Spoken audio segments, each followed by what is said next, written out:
glass. Music to my ears when that cork pops off. Always love that kind of sound. Thank you, Lee. You're welcome. Well, here's cheers to everybody. Cheers to Lee. Cheers. Stay healthy. Hello, it's Elise and Ken reporting from the game room at our ranch in South Napa. Hope this finds everyone safe and healthy. We are going a little stir crazy with these shelter-in-place orders.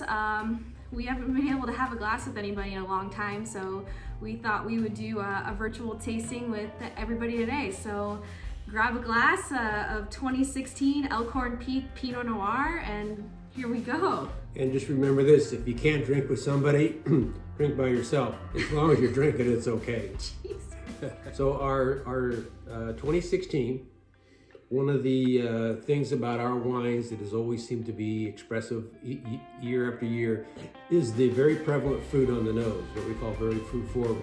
So when you swirl your wine around, get your nose in there, take a big whiff, you get just pronounced fruit.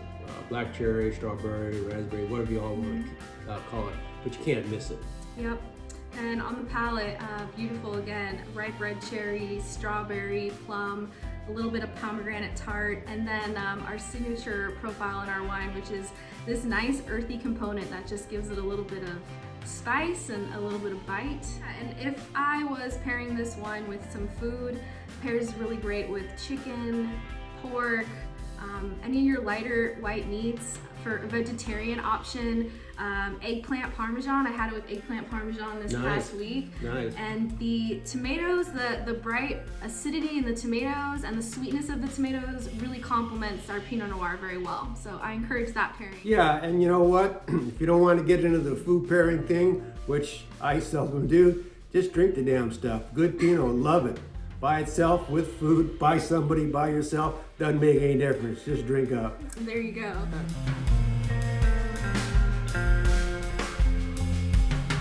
What can you tell us about the 2016 growing year? Well, the 2016 growing season, I hate to say it was a boring growing season, but boring is good when you're farming. And the reason was there was no surprises, there was no extremes, there was no real problems we had to deal with. I looked at my records going back to 2016, bud break, March 15th, textbook, right on time. Harvest, September 15th, once again, right on time. We had good rain through the year, no real heat spikes, so it was a textbook growing season on that. And that is good. So we grew some good fruit, let the wine age a little bit. We're drinking the wine right now, and Yep. Yum, yum. Pretty damn good stuff, I think. And actually that leads us into another segment. Let's talk a little bit about the 2020 growing season. The 2020 growing season, we're in it right now. It's April, we got a little bit of rain. We've had a very dry winter. We're going into a drought. That's okay, we'll deal with that. But for the next 2 months now, this is when it all happens. Springtime in the valley. A lot of work to be done. The vines have pushed out and start to grow. We're mowing the fields. We've got to start spraying for mildew. We've got to start suckering. We've got to start shoot thinning. So the next 2 months is when 90% of the work happens in the valley. And it all happens quick, and you got to do it very timely, because if you don't get it done, it compounds and it creates more work, more money, So we're on top of the game right now. Not a lot of time for sitting around drinking. Well, we can always find time for that, but it's happening right now in the valley. 2020 growing season's off to a start. It's our 38th year. Very excited about it. Bring it on. Yep. And we're thankful that farming is still considered an essential business in this time of self-isolation or social distancing, because you know, the vines are bursting out there and there's work to be had. I know last week I was mowing the vineyard. I mowed our 8-acre Pinot Noir vineyard. This is my second year mowing. I think I'm getting better. Yep, Lee's doing a pretty good job. Didn't hit any vines. If you don't hit any vines, you're doing a good job. One post. I hit one post, but I was really trying to just cut that corner. We're getting a lot of rain these last 2 weeks. We've gotten, I don't know, is it a lot of rain? Not enough.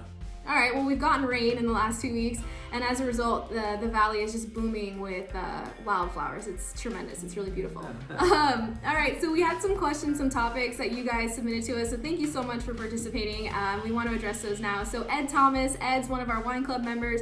He wants us to talk about our cab plant. So, Dad, you want to talk a little bit about that? Sure. We just planted, 3 years ago, we planted 10 acres of Cabernet. We have another vineyard down on the road about a quarter mile from here. We're going to get a small crop off it this year, but we're not going to let the crop grow. We're going to drop the crop, so we're going to cut it off as soon as it starts to develop. We want to give another year for vine development. We want the root structure to really sink its teeth into the ground and make a very good foundation. And so next year we'll get a crop that we'll go ahead and harvest. And we'll make a little bit of Cabernet off of it next year, but then it's going to age for 3 years. So the reality is, when our Cabernet gets ready to drink, it's probably going to be in another 4 years from now. But we'll keep you tuned as to how it's coming along, because it's a new venture we've got involved into. We've been growing Pinot for 40 years, stepping into the cab thing. It'll be a lot of fun. I think we can grow some good fruit out here. There's a lot of guys growing good cab in the south end. So stay tuned. We're gonna bring that one around too. Ed Thomas also asked us to talk a little bit about why our Pinot Noir is so well suited for the Napa Hills versus the Napa Valley, and we wanted to address that. First, I think it's less about hill versus valley and more about north versus south. So we grow Pinot Noir in the southernmost tip of Napa Valley. It's very different than the varietals that are grown way in the northernmost tip of Napa Valley. Up there is where you have your Bordeaux varietals. Those grow up north where it's a lot hotter and more arid. And down here, you want to talk a little bit about the South Napa? Yeah, South Napa is extremely cool area of the Napa Valley. The whole Napa Valley is very small, about 35 miles in length. The temperature differential from the south end of the valley to the north end of the valley can be 30-35 degrees, which is substantial.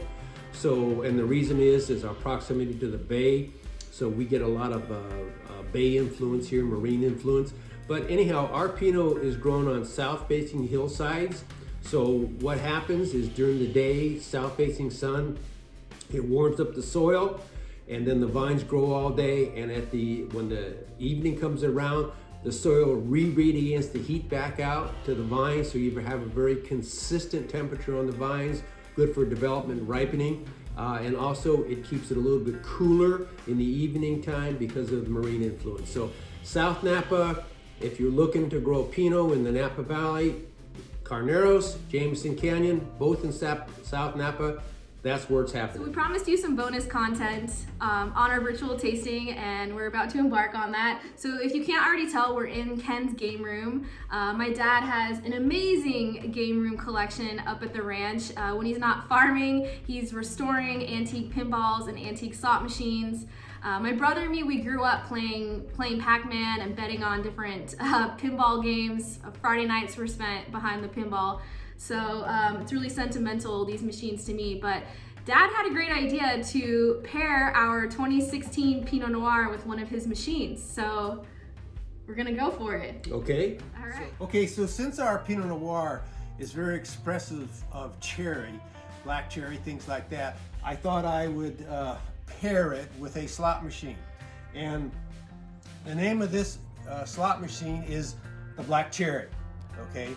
And because obviously got cherries on the front, and it's a very ornate machine. This one was manufactured probably around 1938. Very cool machine, 5-center, all restored. Put it in like this. Bingo, there you go. Now, a little factoid about slot machines. You've all heard the expression, it's a lemon, it's a loser. Not our Pinot Noir, we're talking generally about cars. They say the car is the lemon, it's a loser. Guess where that expression came from, lemon being loser? Right, slot machines. A slot machine, a lemon on the reel is a loser. So on no slot machines pays off on a lemon. So that's where they got that saying that lemon's a loser. So that's a good one for you to have. But anyhow, 1937, Black Cherry. There you go. Cheers. Cheers to all our wine club members to a lease and to a healthy life. Yeah, cheers.